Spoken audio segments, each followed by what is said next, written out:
My name is Joey Watley. I'm from the state of Connecticut. Here to tell you about a real sad story of my child being removed from the hospital at birth. My case is called predictive neglect. Not abuse, not neglect, no drugs, no alcohol.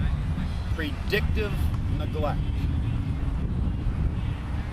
DCF, Department of Children and Families, more like dysfunctional Connecticut facility, predicts that something will go wrong with my children, so they remove them. My partner, Karen, had a brain tumor removal when she was 16 years of age. 18 years later, in the hospital, the nurses felt that she wasn't presenting in quite a normal fashion. They called in DCF, and as the classic story goes, the snowball picks up speed and size as it goes downhill. That's what happened to our case. They've made a mountain out of a molehill. 6 months after my child was born, I was ordered to do a psychological evaluation. The doctor put a personality disorder on me. NOS, none other specified. I had a little sprinkling from one disorder, a little sprinkling from another, but no true disorder. So they call it none other specified. Said I was a little eccentric. I wear a Civil War hat, the whole world wears a baseball hat. Idiosyncratic, that's peculiarity of habit, whatever he means by that. And super vigilant, but not paranoia. Nonetheless, he recommended that I get my boy back 3 consecutive days a week for a period of 6 weeks. And if nothing went wrong during that transition period, then I get him back 24/7. My lawyer told me that that's not what DCF wanted to hear. Imagine that they would want me to fail. So now DCF switches gears. They say, well, if they give my son back to me, Karen will have access to the child, because Karen and I are inextricably woven in a relationship. So they're not going to do it. Here it is 2 years later. They still have not only my first child, because Karen and I had another child, abducted right out of the hospital from birth, again with the same prediction. They predict that neglect will occur. Not that any has occurred, even despite that I had that favorable doctor's report, a psychologist. They basically anticipate it, right? They anticipate. My example would be this. The mere possibility that airplanes fly overhead says that one may fall out of the sky and hit us. Let's run and duck for cover.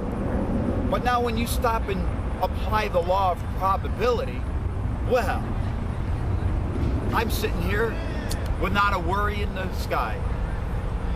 Well, DCF, of course, there's a huge bounty on a kid's head. All the people that are feeding out of the public trough to keep my boy away from me, but it's no wonder that this occurs. There's a huge bounty on a kid's head these days.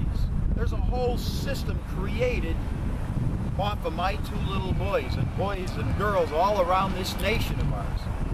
Now let me tell you something.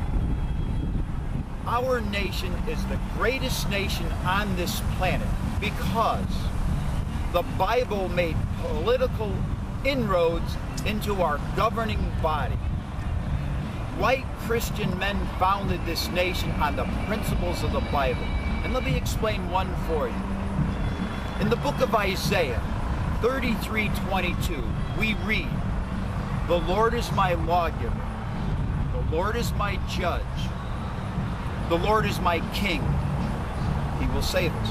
That's where the 3 branches of our government come from, our 3 co-equal branches. The legislative body, judicial body, executive body, right there from that Bible passage.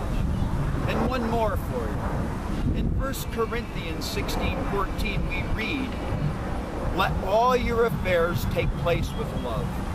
And I do not not feel the love coming from DCF in Connecticut.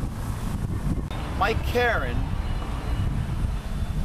had 6 different doctors evaluate her, and not one agreed with the other. That's one of the reasons why I view the psychiatric industry as a pseudo-science. The science of mathematics is right on the button. That's why we got men to the moon and back safely, because 2 + 2 is 4 all over the globe. Well, why didn't 6 different doctors come up with the same diagnosis on Karen? One of them said she had schizotypal personality disorder. One said she had post-traumatic stress disorder. One said she had attention deficit disorder coupled with hyperactivity, and on and on and on. They can't all agree on what she had.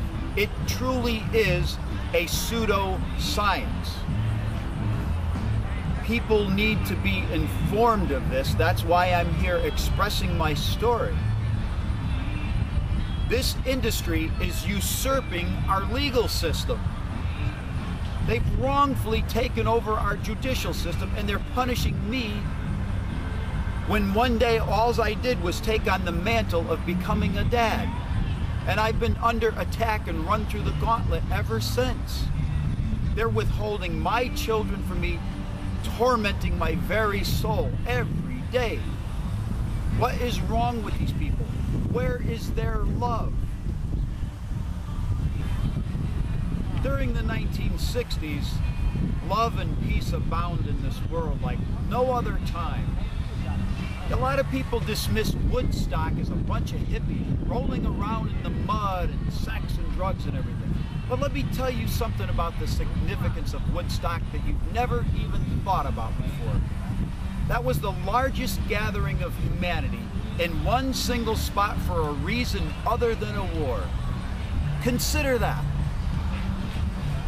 Love abounded then, but now we live in a world of fear. Fear-mongers all over the place. Fear generates a lot of income. They fear something's going to happen to my child, so they take my child away.